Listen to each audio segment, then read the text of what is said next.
Көлдүргү тыңдап көңүл көтөргүңүз келсе, Жеңіс ата үн кат текшесине келиңиз. Bir ay sırtqa жұмысқа кетіп, қайтып келген жігітке әйел айтыпты да, чай ішіп отырғанда. Сен өз ағарып, семіріп апсың ғой десе, адам құлақтан азат емес пе деп айтты.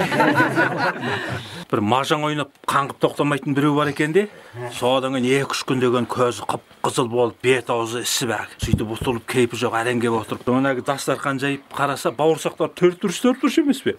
Көзіне мажан құса көрініп кетеді екен дейді. Бауырсақтар тізе қояды екен дейді. Шатыр тізе қойып, пиң деп айтады дейді.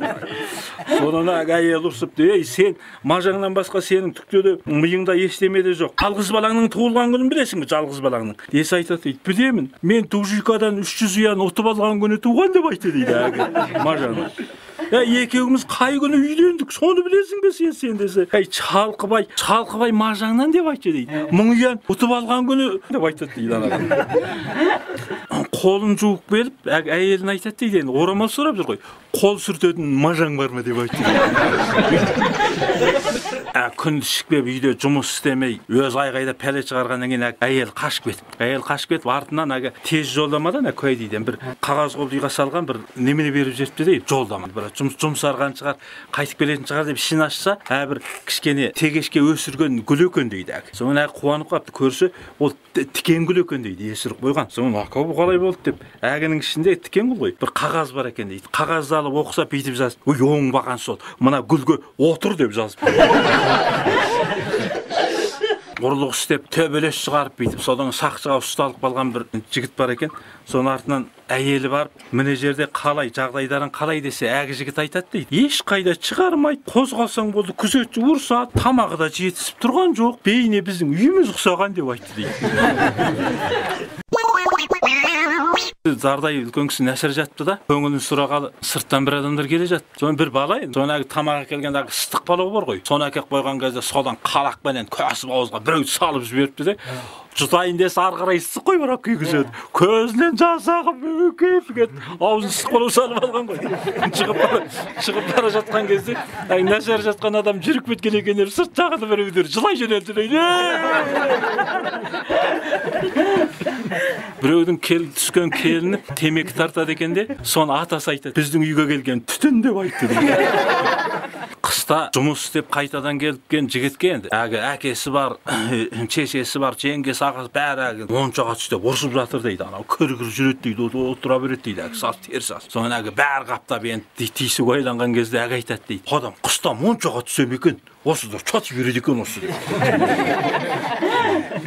Біреу бір қыстақта қой бағыпты, дүздей қой екен. Соңы бір топ адамдар келді. Сендер мына қойға немене беріп жатырсыңдар мына қойға деп сөйтеді екен.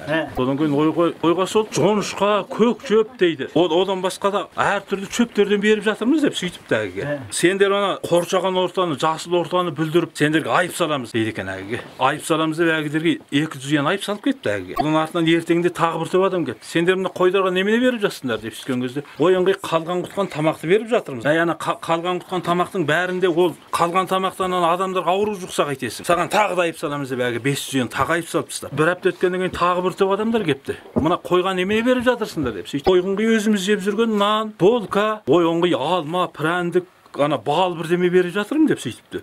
Қоғамдық байлықты сұрап жатыр екенсің. Сенің бұның болмайды деп әгі тағы 1000 ұян айып салып тастапты әгіге. Бір айдан кейін тағы бір топ адам келіп, қойдарыңа немене беріп жатырсың десе, әгі диқан айтады дейді. Мен қойдардың сол біреуіне 10 ұяннан ақша берем де, өзің немене жегің келсе, соны жеп қуып жіберем деп айтады.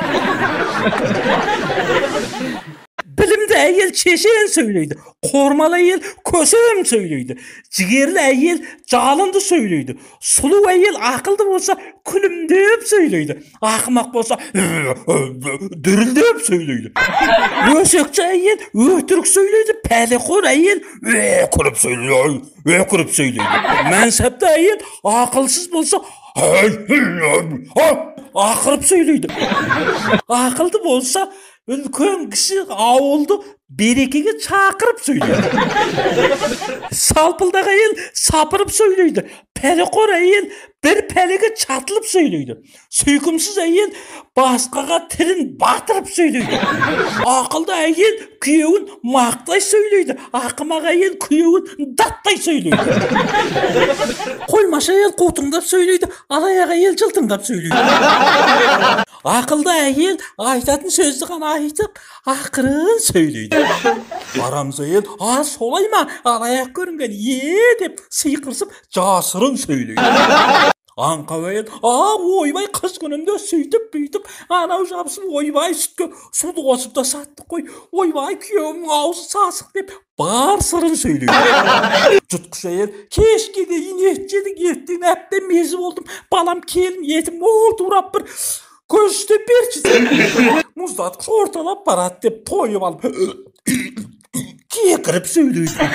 Tongan ayet oy kakak kötü koy dep sekirip söylüyordu.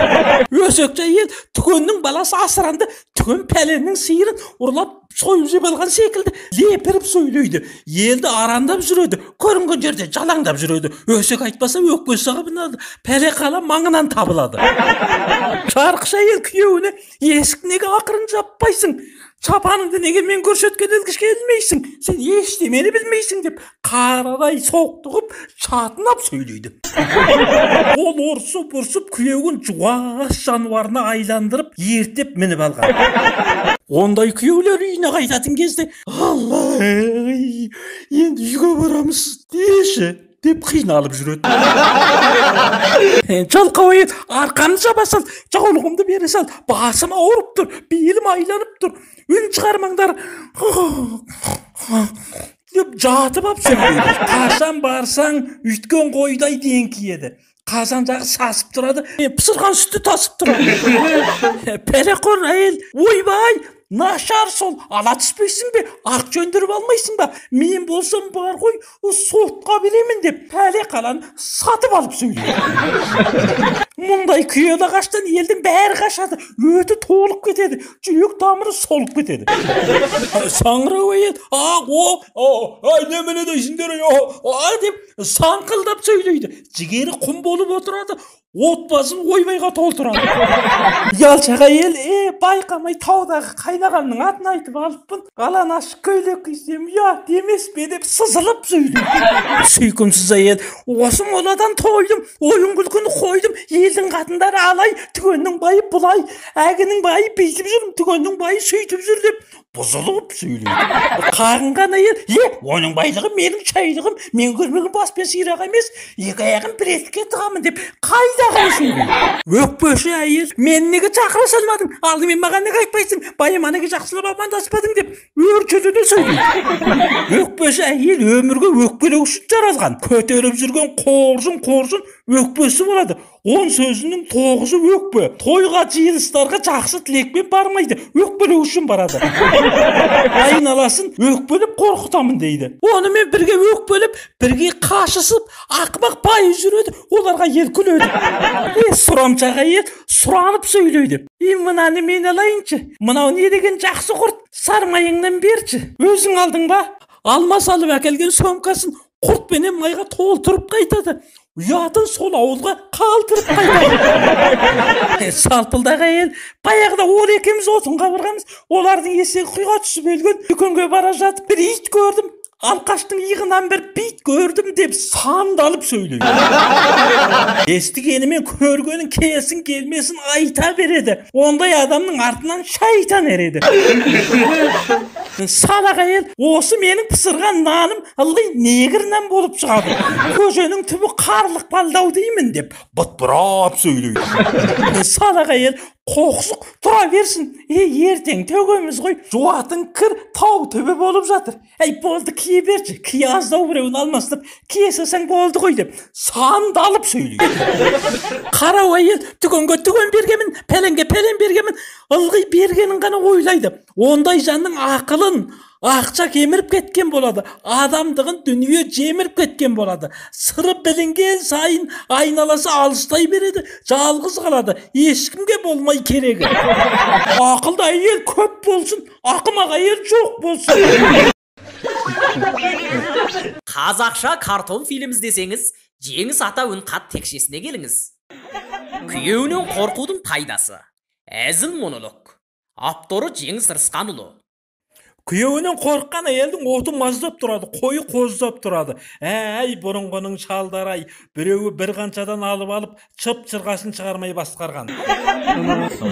Сарала қамшы тиген жері отқа күймейді деп, сарала қамшыны төрдің басына іліп қоятын болған. Оны көрген әйел арам сөз айтпайтын болған, жақсылықтан қашпайтын болған, әдеп ибасын сақтайтын болған, жамандыққа баспайтын болған, ата-енесін баптайтын болған, күйеуі тапқанды шашпайтын болған, жалқаулықты жұт деп білген, отбасына емес, ауылына емес, бір әулетке құт боп кірген. Байынан қорқатын әйел ыржақ-тыржағы жоқ болған, берекесі көп болған, алажып аттамаған, дәстүрді таптамаған. Төрдің алдында сарала қамшының тұруы ол құт. Әйел өсек, ғайбат, айтқалы, шарқылдағалы, салпылдағалы келе жатып, сарала қамшыны көргенде деп төк кеткендей тоқтады. Адамды қасиетін қай қашанда сақтайды. Күйеуінен қорыққан әйелдің қазан жағы сасып кетпейді, пысырған сүті тасып кетпейді, тайраңдап жүріп төрдің алдында атасының аяғын басып кетпейді. Үйінде бар жылы жұмсақты төркініне тасып кетпейді, шыбық тимес, шыңқ етпес болып төркініне қашып кетпейді. Байының етігі майлаулы жүреді, 5 қару сайлаулы жүреді. Эйті де оның тыңқиып тойып, сыпайы ғана әдеппен үреді. Деп. Өсек айтпай чыдап жүреді. Жамандықты сыбап жүреді. Секең демей көрінген жерде байының тапқанын құрап жүреді. Балалары озат оқиды, төгілдіріп басқыр тоқиды. Ішіп жемнің молдығы соншалық, тауықтарды қарбыта çoқиды. Сиырлары семез келеді, қозылар егіз келеді. Өз басында таза ұстайды, байының табылар барлық керегі. Бар бақытын бағалай біледі, жақсы мен жаманды чамалай біледі. Әулетіне де қормал болып, үлкендерді ағалай біледі. Сарала қамшы есінде тұрады, енесі ұйықтап бесінде тұрады. Қышпейіл дарқан жайдары болып, құтты қонақтар келсін деп тұрады. Той біткеннен ерте қайтады, балаларына ерте қайтады, қымызбен чуба табыла кетеді, сүтінде оның 5 елі қаймағы. Доғдырчыл болмай түшкіріп жүреді, қозылақтарын піштіріп жүреді. Абысын ажын көрші қолынға бір чөгім чайын іштіріп жүреді. Қорасында қиы бар, баласының миы бар. Күйеуден қорыққан жеңгеміз орда дайын үйі бар. Ауылына қашанда патша дайын сыйы бар. Барлығына істейтін ақылды зерек миы бар. Байынан қорыққан әйел осындай болады. Ақылды күйеу болса қорқып жүріңдер, ақымақ күйеу болса қорқытып жүріңдер.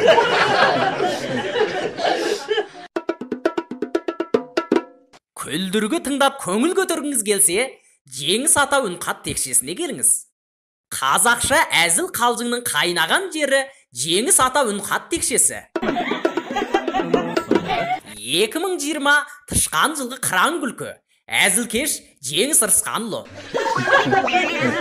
Қазақша картон фильм іздесеңіз, Жеңіс ата үнқат текшесіне келіңіз. Кітаптан оқыпты да, сақалы 5 елі адам ең ақымақ деп. Соң сақалын бүйтіп өлчек көрсе, елі көрсе 5 ел екен дейді. Мен ақымақ болам ба? Бүйтіп ақымақ болғанша сақалымды өртеп тастамайын ба деп сақалына от қоя салып, лап ете түсті де бірақ. Яғни әрім өшіріп айтады дейді. Өй, мен рас ақымақ екенмін деп айтады. Біреу айтты дейді, бақсы құшынаштарды қабылдаймыз. Мекен жайымызды өздерің болжап тауып ал деп жазып қойды. Енді мына карантин болып, мына ауру вирусына сақтанған кезде, сол кездегі біреулер айтады дейді, бұрын қаңғы бас. Әгенді шықайға шыға алмай қап үйде. Онда айтады дейді, үйдегілермен кеңесіп әңгімелесіп жырғақ қалдым, олар бір жақсы адамдар екен деп айтады. Енді біреу айтады дейді, төбелессең әйеліңмен дәл осы ел шығармай карантин болып жатқанда төбелесіп ал, төркінде қашалмайды деп айтады. Бір топ құдалар құдаға барып, 10 қанша адам. Әгі қамалып қалады ғой, карантин болып кете алмай қалады ғой. Содан әгідер айтады дейді, бір 20 күндей қамалады ғой бір үйде енді. Айтады дейді, ойбай алғашында 3 күнде құда секілді едік деп айтты дейді. 4-cü güнден бастап күйеу бала секілді болып кеттік. Біткен жұмысқа жұмсап, біткен шаруаны істетіп тастадым адам. Енді біреу айтады дейді, біз карантин болып жатқан кезде әйелдердің 8 марты өтіп кетсе екен шіркін, соған дейін жалғасса екен деп. Бір жігіт қайда барса да әйелі соңынан түсіп телефон береді екен де, қайдасың деп. Бір күні үйіндегі тұрақты телефон бар ғой, тұрған. Соған телефон соғып үйінде. Үйінен телефонды алып бейтіп тұрса, ана әйел айтты дейді, қайдасың деп. Сүйсаным айтады дейді, мен телефонды арқама байлап ап көшеде жүрмін, көшеде деп кемпір қайтыс болып, бір қанша жыл енді бала шағалары жұмыста жаңғызылық жапа тартып кетті. Содан кейін балаларын айтады екен, түнде тоңып жүрмін енді. Енді қиялап айтады ғой енді. Мен енді бір қоңыл тақсып қиын болды деп баласына сөйтеді екен. Баласы базардан барып бір көрпе әкеп берді. Содан кейін артынан айтты, балам арқам қышып қолым жетпей жүр деп тағы сөйтіп айтып қой. Сөйтіп айтса, ұлы бір арқа қасығыш әкеп берді. Соны істеді ғой. Артынан ұлы айтады екен, мен үйленемін, келіншек алсам деп сөйтсе, шалайды, келіншек алып қайтеді. Bir körpeмен arka qasıq satып алсаң болды емес пе? 2020 тышқан жылғы қыран күлкі. Әзілкеш жеңіс ырысқанұлы. Мына хайуанаттар кеңеседі дейді. Бізде ақшамыз бар болып, адам секілді болсақ, біз сонда қайтер едік десе, сонда аю айтады дейді, аю. Мен бар ғой, адамның табанын ойып жеп алар едім деп айтады. Дәрі болады деп енді жеп алады ғой.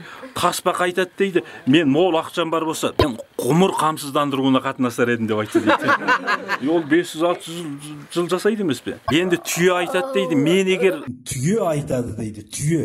Менде ерекше құдірет болса, онда адамды 60-70 градус ыстық құмда арқасына неше 100 кило жүк артып, танауын тесіп жетелер едім. Енді мысық аю айтады дейді, мендек мол ақшам бар болса, ана көзімнің айналасы әппақ қой. Соны бір көк реңбе, жасыл реңмен бояп ап, мен реңді рәсімге түсіп алар едім деп айтады.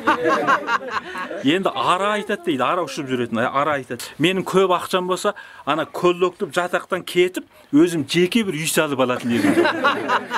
Бұға айтады дейді, мол ақшам болатын болса бар ғой, адамдардың өтін ішіп, адамдардың кейбір мүшелерін өзіме дәрі қылып пайдаланар едім деп айтады. Түлкі айтады дейді, мен егер адам болсам, ақшам көп болса деп айтады. Менің ақшам көп болса, онда мен адамдардың терісінен тұмақ киіп алатын. Енді қасқыр айтады дейді, егер менің мол ақшам болатын болса бар ғой, адамдардың тобығын алып, соны кілтіме өткізіп тағып жүрер едім. Ял енді құлжа айтады дейді, енді арқарақ мүйізіл көң ғой, бұл арбиған. Сол айтады дейді, егер мен мол ақшам болса ғой, адамдардың басын төріме іліп алатын едім деп айтты. Сонда сол хайуанаттардың барлығы мына құмырсқаның илеуіне тиіспейтін, торғайдың жұмыртқасын шақпайтын, әуелі көк шөпті де жұлмайтын, ағын суға кір де жумайтын, осы біз қазақтарға рахмет айтсақ болады екен деп айтты дейді.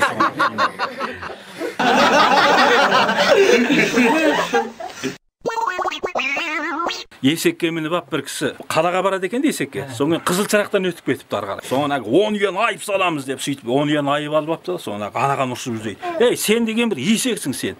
Сен деген бір сен қатынас сақшысының машинесі ме едің сен? Сен ана чұқылдықтардың машинесі ме едің? Жаман есек тұрсаң. Оңбаған деп есегін ұрсып кетті. Соңын бір жерге келген кезде жайма жайғандардың алма, өрік бірдемелерін есек келе жатып арт жағымен соғып әгін шашып кетіпті. Сөйтсе есегін ұрсады дейді, тағы 30 үйен айып жеп қапты ғой. Сен бір есек тұрсаң сен ана базар басқарушы ма едің? Кімнің алмасы болса соны шашып кете беретін. Оңбаған сен бір есек тұрсаң деп ұрсады дейді. Одан базардан келе жатып ананың сәйінен бір тістеп, мынаның сәйінен бір тістеп, сөйтіп жеп тоқтамай қойыпты әлі. Сөйтіп жеп тоқтамай қойса ана ұрсады дейді. Сен жоғарыдан келген бір, сен ана алыстан келген бір қожайындар ма едің? Қайсы қыстаққа барсаң, соғыстыққа ақша бермей тамақ тішіп ап кете беретін. Сен бір есек тұрсаң сен. Сөйтіп ақырат дейді ұрсып. Одан келе жатып бір жерге есегін суарайын десе, есек су ішпейді дейді. Су ішпесе айтады дейді. Сен бір қожайын ба едің сен, анау бикештер арақ ұсынбаса ішпейтін, сен бір есексің сен, есексің. Оңбаған деп. Есегін ұрсып жүрді. Тыңдап отырғандарыңыз 2020 қыран күлкі. Жеңіс Ырысқанұлы. Барған сайын балпайып барамыз, көлденен кетіп жалпайып барамыз. Артық жұтсаң да жұтайсың жұртым, садақтаған қарынға бір қараңыз. Адамдар семіріп арықтай алмай қалды, не болғанын парықтай алмай қалды. Асқана мен әжетқананың арасында қалып, бұрынғыдай чарықтай алмай қалды. Төсекке сыймай барамыз, жылы жұмсақты қимай барамыз. Uyqu basып, мен зығырланып, орнымыздан тұрмай барамыз. Әрекет жоқ, қимыл жоқ, қашандағы қарын тоқ, бұрынғыдай арын жоқ, білектік қарым жоқ. Қанымыз майласып барады, әр түрлі науқас қайнасып барады. Майда қанытта тоқтамай өрлеп, ғұмырыңды кеміріп әлекке салады. Асқазан байқұс қарбалас болды, 3 уақ бірдей тамаққа толды. Нәрлі мен дәнді, ашты мен тұшты, түрлі түріменен аралас болды. Орақ пен чалғы кілетте қалды, бір бұрышта күректе қалды. Балта мен балға мұраға айланып, екі көзіміз сүрі етте қалды. Сусындықтың түрі қаптады, дәрі қосып жыл бойы сақтады. Сусындықсыз жүре алмайтын болдық. Сусоқта болудан ешкімде қорықпады. Кей баланың мұрыны көрінбей қалды, тамақтар асып желінбей қалды. Қарынына азық бергенімізбенен миына ақыл берілмей қалды. Қоқсық жемекті қаптап кетті, дәстүрлі тағамды таптап кетті. Қорабы әдемі іші қоқ болып, шұжық қымыздан аттап кетті. Мысық та семіріп секіре алмай қалды. Тойған жеңгелер кекіре алмай қалды. Ойлаңдаршы ағайындар-ау, ақылымыз неге жетіле алмай қалды? Балпанақтардан батыр шығама, ғалым болып аты шығама, еліні елеулі еңбегі сіңер, сөз зергері ақын шығама. Кірді де қолмен жумайтын болдық. Кептеп Асқазан байқұсқа қыжылдады деп шулайтын болдық. Ішіңіз дегенге іше бермеңіз, алып қой дегенге ала бермеңіз. Қазы қарта жал жая шұжық сүрет, бас жамбас құрт ірімшік, тары талқан нан, мәнті балық, саңырауқұлақ, балдыр, бұршақ, 40 қабат күріш, қияр, көктас, салат, помидор, сарымсақ, саңырауқұлақ, тауық, пыңтозы, пірәндік, құйқа, картоп, байсай, жусай, ләңсай, қансай, чөп, жалан, құрт, құмырсқа, өрік, мейіз, қауын, қарбыз, бадам, құрма, жаңғақ бүлдірген чаптол алманы артынан аузыңызға сала бермеңіз. Сорпа, айран, шұбат, арақ, шарап, сірә-пірә, сусындық, бусындықтарды құя бермеңіз. Асқазан байқұс бақырып кетпесін, ақшаңыз дәріге чәшіліп кетпесін. Тапқаныңның көбін жұтқанға жұмсап, жақсы тамақты жей беріп, жаман қарныңыз атылып кетпес. Денсаулық деген байлығың емес пе? Балпиып кессең қайғы мұң емес пе? Ырысқанның баласы жеңіс толғайды, құлақ түрсеңіз осы бір кеңеске. Еңбек адамды жаратқан емес пе? Ақыл беріп таратқан емес пе? Қимылсыз қалып жұтқыш болсаң, асасын қайтып биік белеске. Қазақша әзіл қалжыңның қайнаған жері Жеңіс ата үн хат текшесі.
Жақсы қалыпта білгеніңді айтпасаң кімдер сөзің бар мекен сіздің айтар халыққа айтарыңды анықта ақ қуғыстай жалықта жақсы менен жаманды қарастырма жатқызып көп ішінде халықта молдабайдың әлегін осылай қылып ән салсам домбырамның сәлегін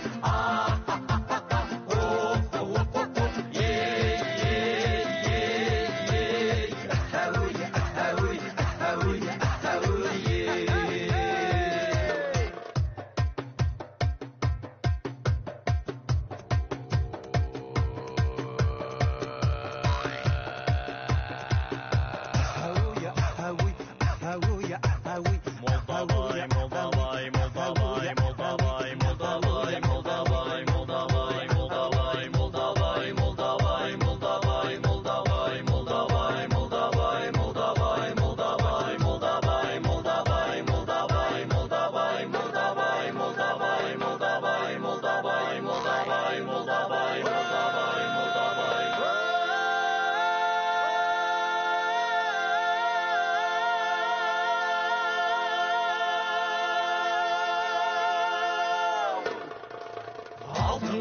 жез телпек хандар киген көзіне кімдер әуес болмаған молдабайдың сөзіне ақ жібегі болмаса үйдің сәні келмейді шымыраулы болмаса шидің сәні келмейді егеске жауын мұқатпай ердің сәні келмейді қара жерден қар кетпей көкірай шалғын шөп өспей жердің сәні келмейді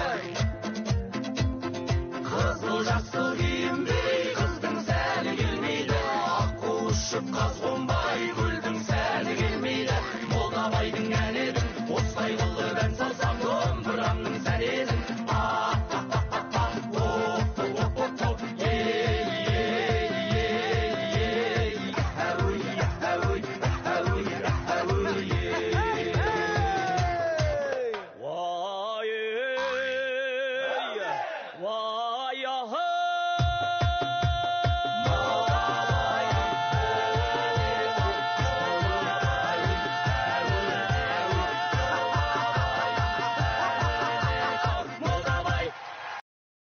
抖音